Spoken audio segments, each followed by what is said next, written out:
Testosterone, we have a problem.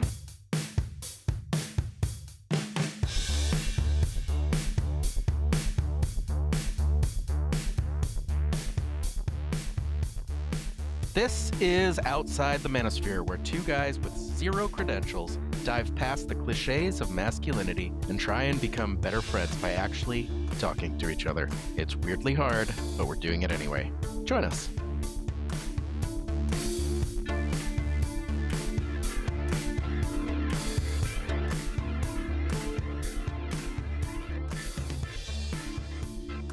All right. So, lovely people at home, if you want to avoid spoilers about Pee-wee's Big Holiday, this is not the place to be. Go watch Pee-wee's Big Holiday and then come on back, because I am so excited. We've been talking about Pee-wee, and Pee-wee has become a thing in my house. Like, my kids and me watch the original Pee-wee's Playhouse in the evening sometimes. And my wife and I loved this movie several years back, but we are finally going to get to talk about this movie. And I was shocked at how relevant it was to the Manosphere. For me, I thought it was. So I also want to add, because I do want to bring up the documentary with Paul Reubens, Pee-wee as himself. Yeah. I mean, I can't say that there are spoilers, but it's not a suspenseful documentary, but like we are going to be I'm going to be talking about it at least. So if you haven't watched that, the documentary is called Pee-wee as Himself. It's fantastic. I highly recommend it. We will be talking about that. But I also want to explain kind of what we're doing. We had said so before, and please fill in the blanks here, Skip, as I fumble through this. But we did want to talk. We did want to talk about just as a fun interest of ours. We watch, movies, and we read independently and that kind of thing. So we kind of wanted to introduce a little bit of, I don't know, fun into sort of deconstructing movies and literature or songs or whatever through the lens of the Manosphere. So that's kind of what we're doing now. We're starting with Pee-wee's Big Holiday, right? That's what it's called? Pee-wee's Big Holiday. Yeah. Pee-wee's Big Holiday. So what do you have to say about Pee-wee Herman and Paul Reubens in the movie, Skip? Oh man, so much. But for time, I'll try and keep it relatively tailored. No, so this is kind of this lovely, bizarre movie that Pee-wee does. He does these weird, quirky movies. But it also made me realize, so I've got a couple different genres that I absolutely love. And this was the first time that I realized this is a genre that I love, which is the road trip movie, where it is essentially a bunch of like 5 to 10 minute separate events that are all very weird. And and in the goals of getting somewhere. But typically the road trip movie is, if you think of Road Trip, the road trip movie, Euro Trip, and other movies, a lot of times it's for a girl. Like there's something that they're doing. But this, lovely enough and fittingly enough for our podcast, Pee-wee is going to visit his new friend on his birthday. And there's so many like metaphorical things with the Manosphere. It's wonderful. And his friend is played by Joe Manganiello, who is playing Joe Manganiello. And of what fame though? Of what fame though? What's he from? So he actually goes through it in the movie. But like True Blood, he was a werewolf in True Blood, and he was more recently, and not in this movie, but he was Slade, I think, in the end of one of the DC movies, just for like 10 seconds. But yeah, I don't know. What else was he in? Can you I had never seen, I had heard his name, but I had never seen anything about, that he'd been in before. Oh, and well, in any case, he's standard giant, good-looking beefcake, that they drop into movies so that he loses his shirt and ladies watch him. Right. But yeah. So, and of course, Pee-wee would like that too. Yeah. Which is a funny contrast to Pee-wee Herman, who we should probably say who Pee-wee Herman is, because that's something. Oh yeah, go for it. So he was a character created by an actor named Paul Reubens, and this was in the 80s, I believe. Maybe, yeah, it was in the 80s. And he went from being like a stage show in California to he got a syndicated children's show that exploded in the 80s. Well, he got a movie first. Oh, The- right. the Yes. syndicated show came afterwards, weirdly. Right. It was, like we said before, it was it's some episode before. It was Tim Burton's first movie. Danny Elfman did the score. It was very, very stylized in a very familiar way that you know all of Tim Burton's movies. So yeah, it was he's this wacky sort of really skinny guy in a gray suit with a red bow tie, and he's extremely obnoxious. He's got a very distinct laugh. Yeah, kind of like a scary child in a man's body. He's very androgynous. There's no sexuality. Well, there is some sexuality to him because he, like at least in the movies, he has relationships that are kind of ambiguous. And in the movie we're discussing, there's very much what can be regarded as a gay relationship, or just if you're a child, you see it as like two boys who are pals. You know what I mean? But we'll get into that as well. So well, I think there's some tension there. I don't know if it's, I mean, like on his side in real life, possibly very much.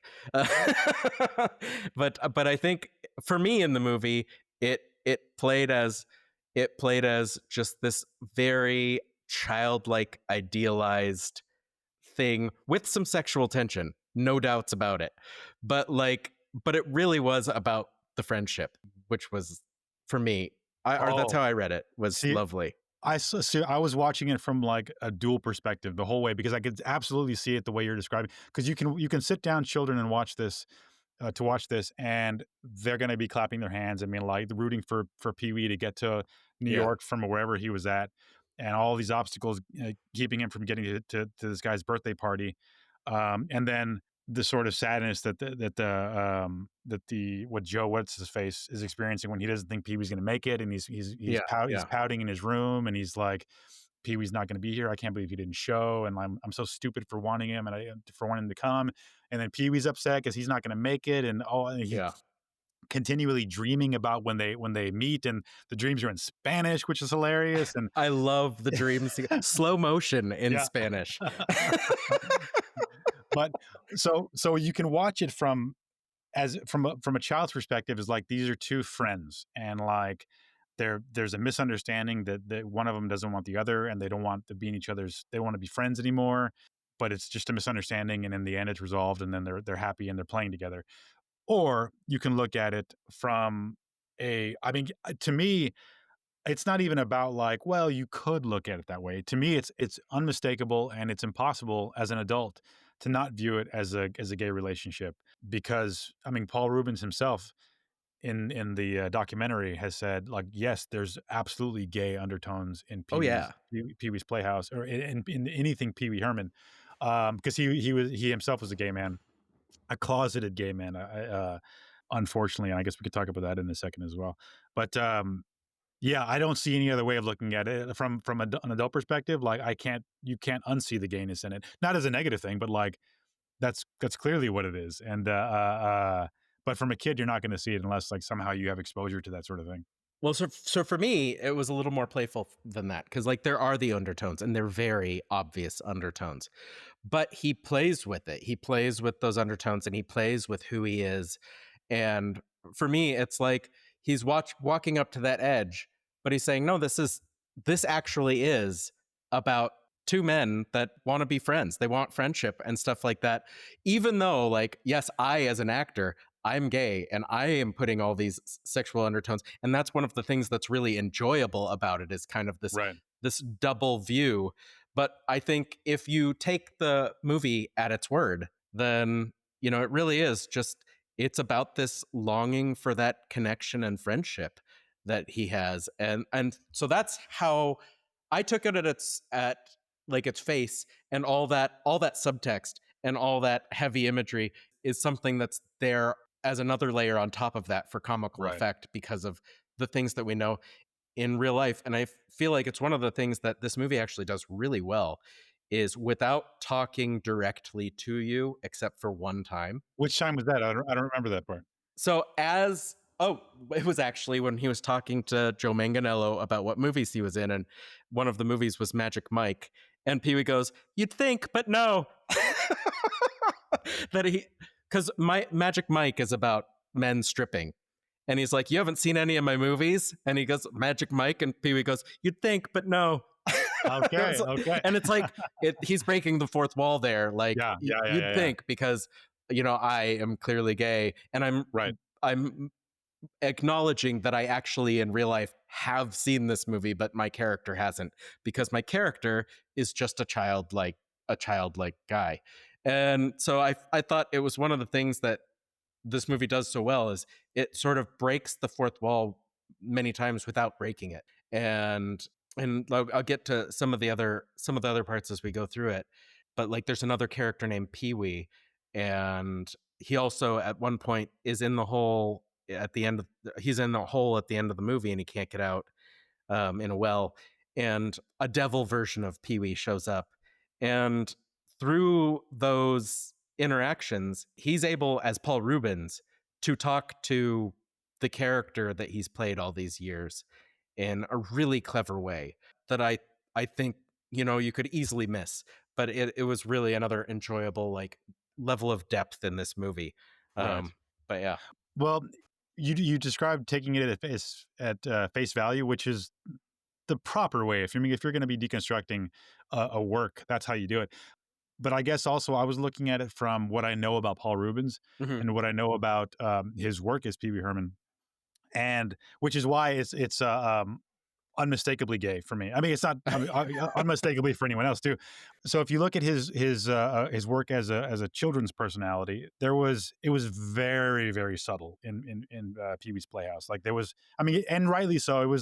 It was you shouldn't bring sexuality necessarily into a kid show, because why would it be there unless you like adults are watching, sort of thing. I mean, the lifeguard is not so subtle. I don't remember the lifeguard. I don't remember the lifeguard is in every episode. Tito, I think, and he's just this buff, like tanned guy that's only in his shorts that comes and talks to Pee-wee all the time. That's funny. Yeah, and Pee-wee has a pool in quotation marks that you never see, and that's the only reason that this guy's there. Oh, because he's cleaning the pool. That's funny. Yeah. And I wanted to say, like, when I say that sexuality shouldn't be in children's shows, I didn't mean like homosexuality or heterosexuality. I meant like sex, like that kind of thing. Like, why would it be in a children's show? So that's kind of what I meant by that. But and I guess Pee-wee's Playhouse is fresh in your mind because you're watching it with your youngest now too. Yeah. We're watching it with the older one too. We're enjoying it as a family. That's funny. I'll have to check out a few episodes. It's been a very, very long time. But what I wanted to say though was, so with his work as Pee-wee Herman as a children's personality, which is kind of what it morphed into. But it started off as a stage character with a lot of sexual undertones. That he kind of like tamped down a bit to produce into the children's show, because even in Pee-wee's Big Adventure, I don't recall there being anything overtly sexual other than like his relationship with a woman in it, and it was also very vanilla and nothing to comment on.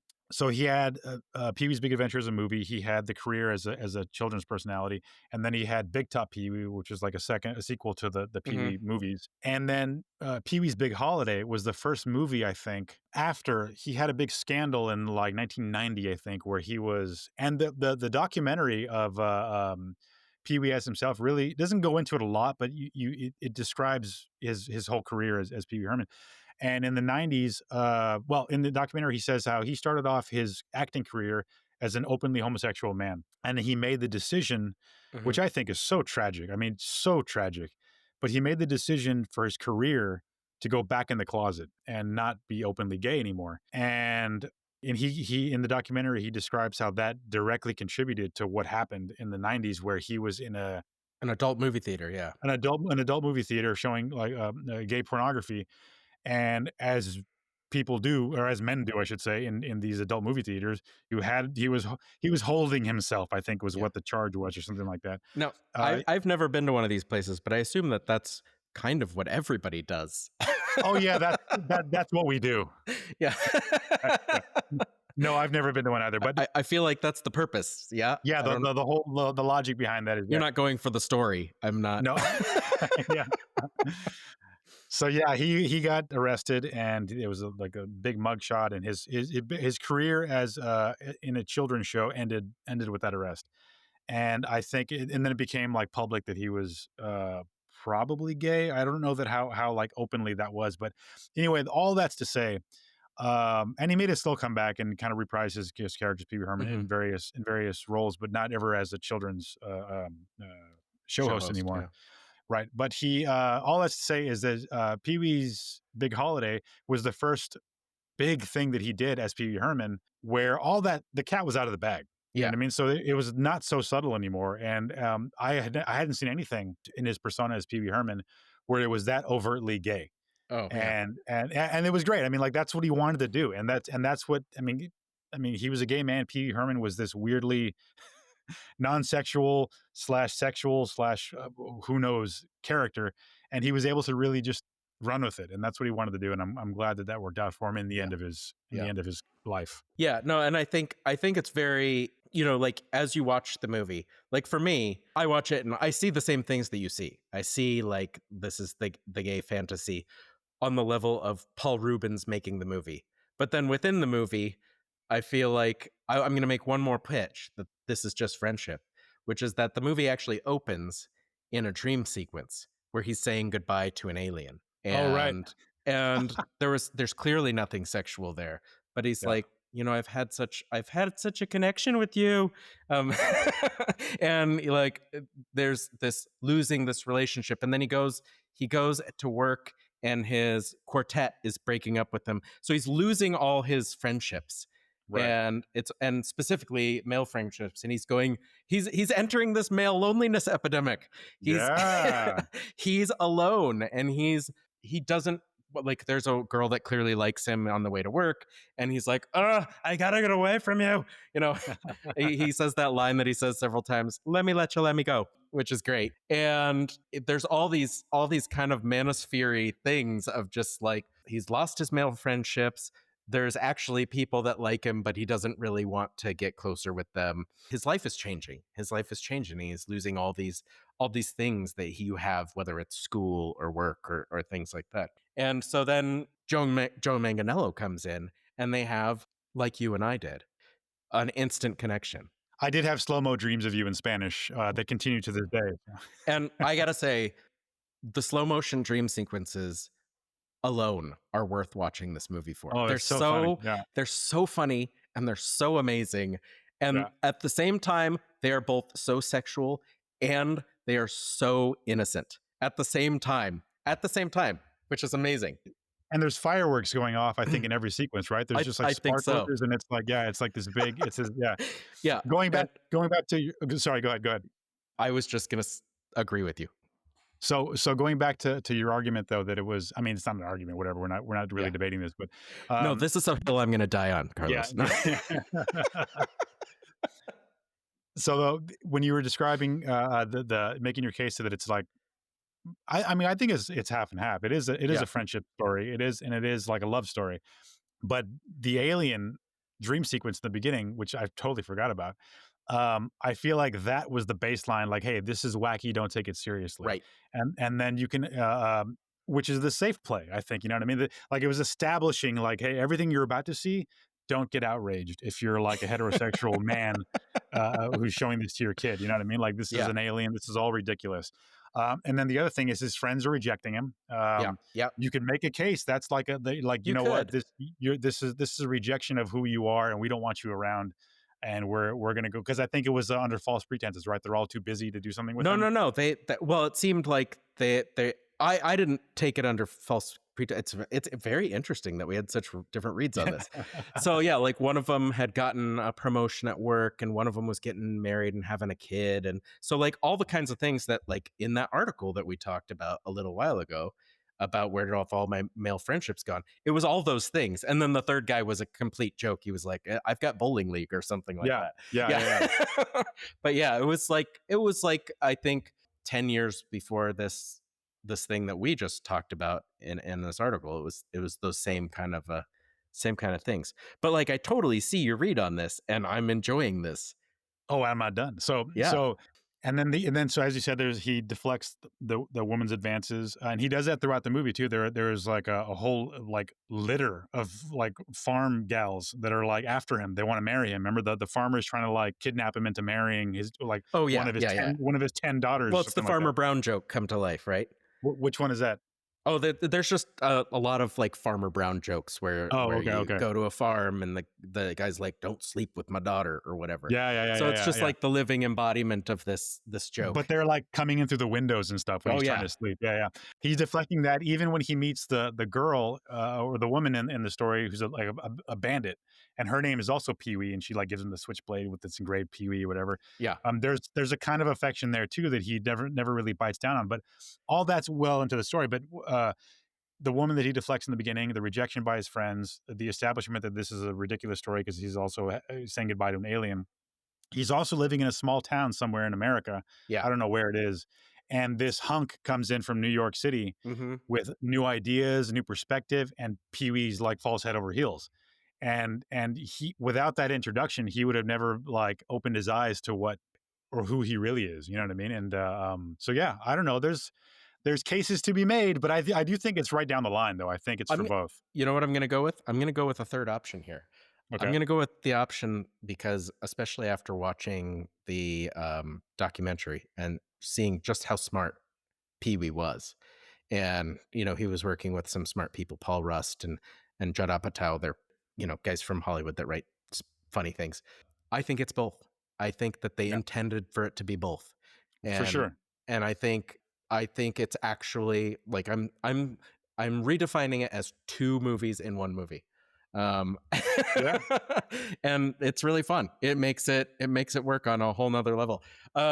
So let's, for people that maybe haven't seen, because we've largely been talking about it without saying much about it, about the actual movie.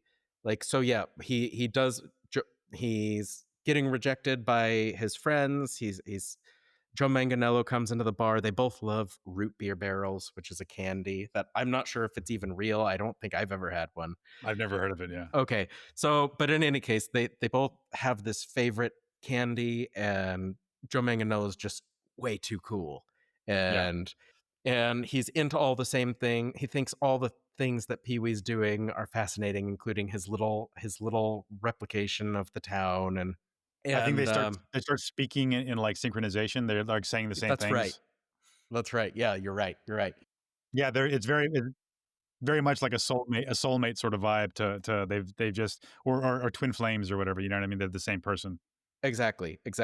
So much like us, Pee-wee takes on this cross-country trip, even though he's never left town, because Joe Manganiello lives on the other side of the country, and he invites him to his birthday, and he's like, "Live a little, Pee-wee," So he goes on these series of adventures, and there's the wild dreams. He's afraid of snakes, which I think came to one of your favorite parts of the movie. Oh man, yeah, go ahead. He has a shriek that I don't think it's ever been in any sort of Pee-wee canon. That is so funny, and like the first time it was funny, it was so unexpected, and then they just keep doing it. It just this high pitched squeal that he makes when he's afraid, and it's hilarious. Yeah, but it was uncanny for me as I was watching this, like how many things related to things that we had talked about. Like, I've already put my pitch on how this is him in the Manosphere and reaching out. Like, this is all for male friendship. It's all for like taking this bold, huge, weird step with a stranger of like opening yourself up and being vulnerable and reaching out as an adult in quotes for Pee-wee, and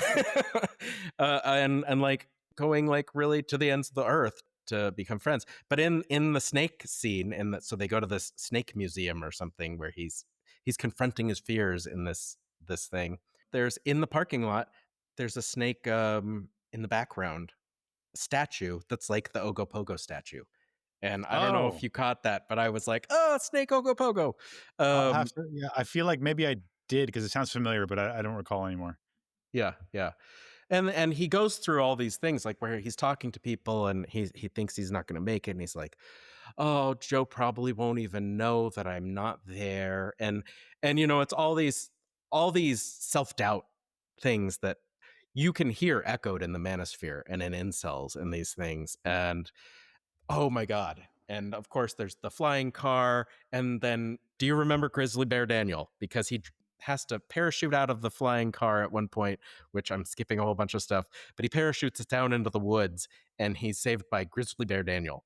So the thing that hit this so hard for me is he takes Pee-wee, and Pee-wee's a little scared because he takes him back to his cave. This guy that lives in the woods. He looks like There's a bearded mountain man. yeah, a bearded mountain man. He's wearing leather and all this stuff.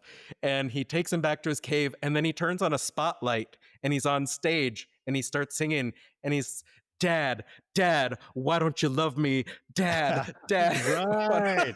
And it was just like, oh man, that is just right nail on the head. Like, it's, Oh man, that's so fun. I'd completely forgotten about that. Yeah. yeah, and it hit me like, wow, like, you know, there is all this subtext and this story that takes place kind of with all the things outside of the movie of this gay relationship, but then inside the movie you also just have this story that's about male loneliness and wanting male company and all the ways in which the traditional masculinity have really fucked people up. and and to where we get this guy that's literally living in a cave rapping about how he wanted his dad to love him and how he's so messed up. And it's absolutely amazing, like, that this movie has these layers and these depth to me, and is so goddamn funny. I think for anyone who hasn't watched the movie, like, check it out. It's great. I think for anyone who is familiar with Pee-wee Herman, watch Pee-wee as himself, the documentary, because, and I don't mean to like just do such a sharp turn here, but like, I was like, Jody just like fell in love with him. I don't think she had a ton of experience with Pee-wee Herman before that, but like, and I had never really seen him as himself. I'd never seen Pee-wee Herman like talking as Paul Reubens. Yeah. And Pee-wee Herman, I never heard Paul Reubens as himself. Yeah. He was so charming. He was so funny, and just giving the director such a hard time throughout the whole thing, like teasing him, but like just not being serious. And the director could be like, okay, let's bring it back. Let's bring it back. And oh man, it was just so funny. And then I was texting a friend of mine that I grew up with, and he was saying the same thing, like, Paul Reubens, I love him so much. Like, and like, that's the vibe you get watching just the documentary. Like, man, what a sweetheart. He was such a sweetheart. He passed away like 3 years ago, I think, of cancer. But something like that, yeah. but what an absolute charmer, what an absolute sweetheart, what a golden heart he was. And man, he just had a rough time though in his that's what in I his was career. gonna say. I was going to say, not only is all that true, not only is he such a sweetheart and do you just fall in love with him, because I also didn't have a huge relationship aside from I had watched this movie a number of times because I thought it was funny. But like, one of the other undercurrents, even though he's being very funny and even though he's being very endearing, is you just see how damaged and protective he is from all the scandals and the years and things like that. And it's also like, he doesn't show it, but it's there. Like, you see it in the way that he acts, you see it in the way that he talks to the director and the way that he pulls back in the end. And he was so scared of being vilified and monstrified and not remembered.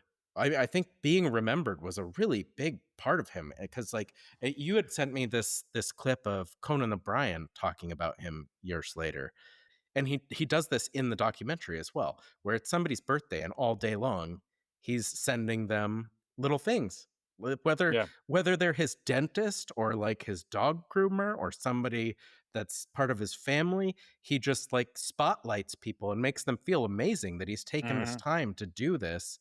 And he's so kind, but there's also this undercurrent of like not wanting to be forgotten. And there was a lot of that in this movie, in the documentary, I mean, where a lot of this is he wants to be remembered, like not just Pee-wee, he wants to be remembered.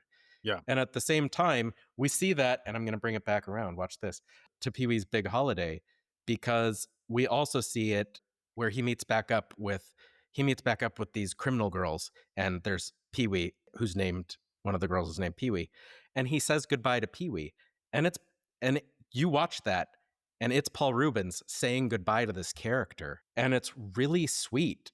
It's like really sweet. And you also see it again later when he does get stuck. He's almost to Joe Manganiello's house. He's in like Central Park in New York, and he falls into a well, as one is apt to do. And down in the well, he's going a little crazy.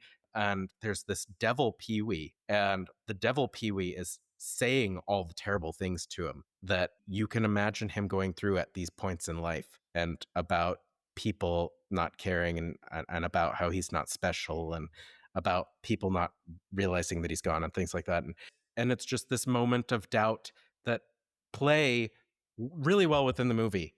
But you can also see it, especially after watching this documentary, you can see it playing out as his own personal psychology as well. And it's Right. profound and funny and amazing all at the same time. It's almost like he knew, because I don't think he knew he had cancer when they were filming the movie, but they released it in 2016. Yeah, I don't think he did either from the Yeah. reports, but he was also incredibly secretive. Yeah. So it's hard to know for sure, but it really felt like he did, didn't it, when you Yeah. watched the Yeah. movie?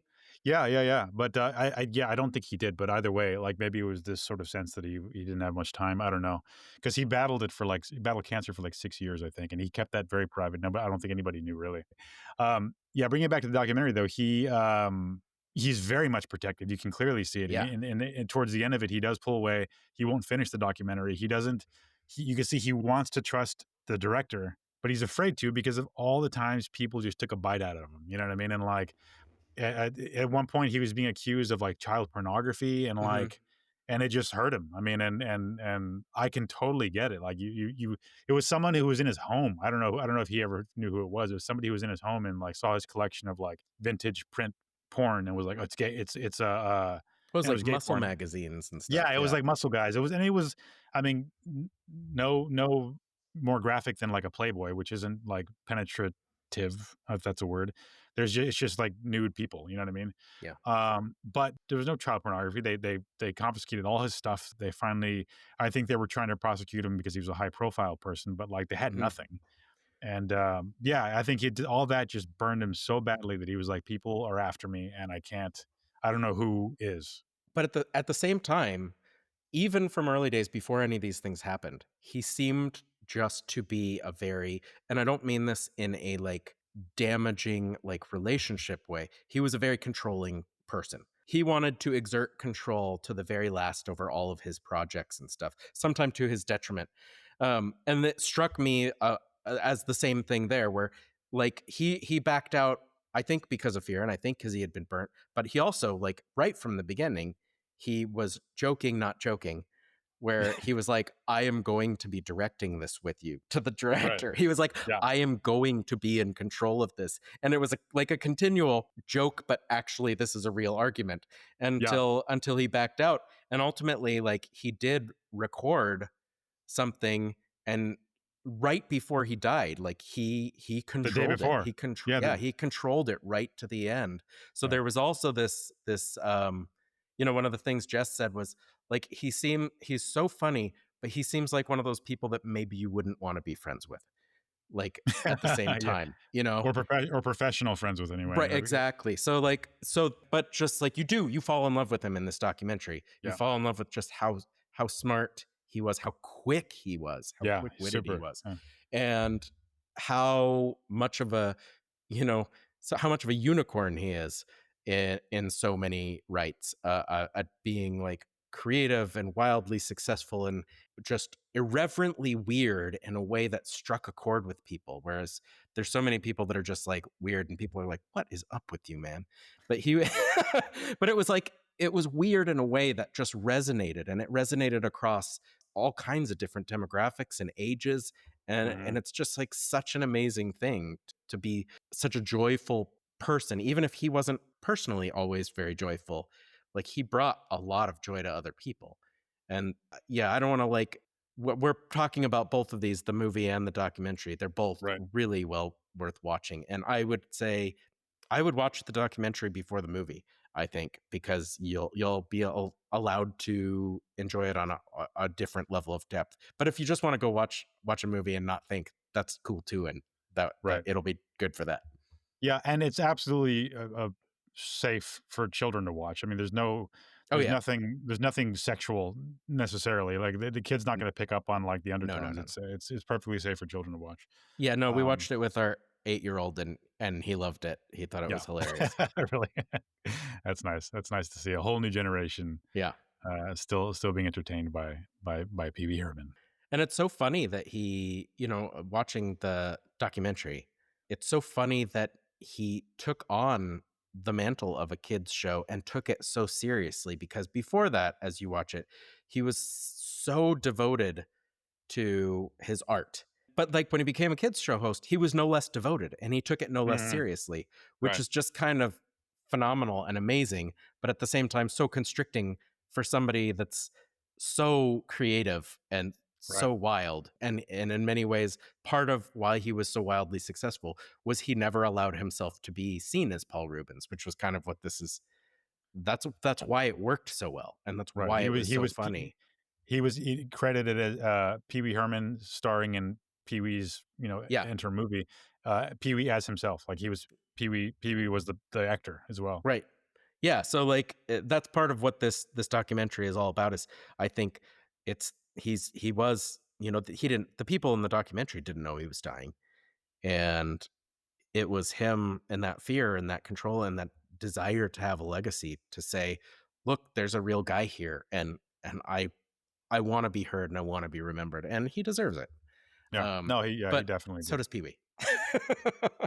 Pee-wee's not going to be forgotten. Neither was Paul Rubin, I think. I mean, he was it seemed to be universally adored by anyone who knew him, and I think I feel like with this documentary, he set the record straight. At least I hope so, because I mean, there's so much I didn't know about him.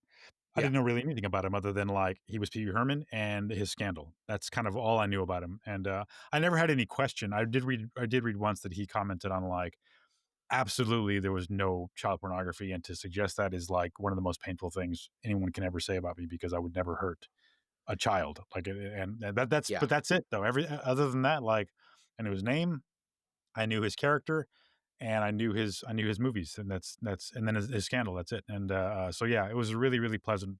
The documentary was really pleasant to watch. I didn't even know that there was another movie until you brought it up. I'd seen the two that he had done as a kid over and over again, and I was pleasantly surprised. It is a kids movie. Watching it with Jody, I'm like, well, we're watching a kids movie right now. But it was still funny. I mean, it still had all the adult themes that were a pleasure to watch. Yeah. How did Jody like it? She fell asleep. I think that's where we end. Yeah, that's it. That's it. Yeah. Thanks for joining us. New podcasts every Monday. If any part of this show has resonated with you, let us know at outsidethemanosphere@gmail.com. And please like, rate, subscribe to the podcast, or recommend us to a friend. We're also on Instagram at Outside the Manosphere. We hope you'll come back.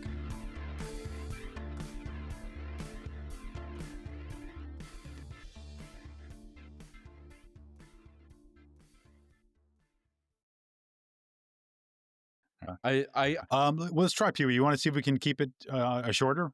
I gotta take a pee. I'll try. Okay, hang on, let me go pee. Pee-wee, I gotta go Pee-wee. Let's do some Pee-wee. Where are my notes for Pee-wee? I don't even know.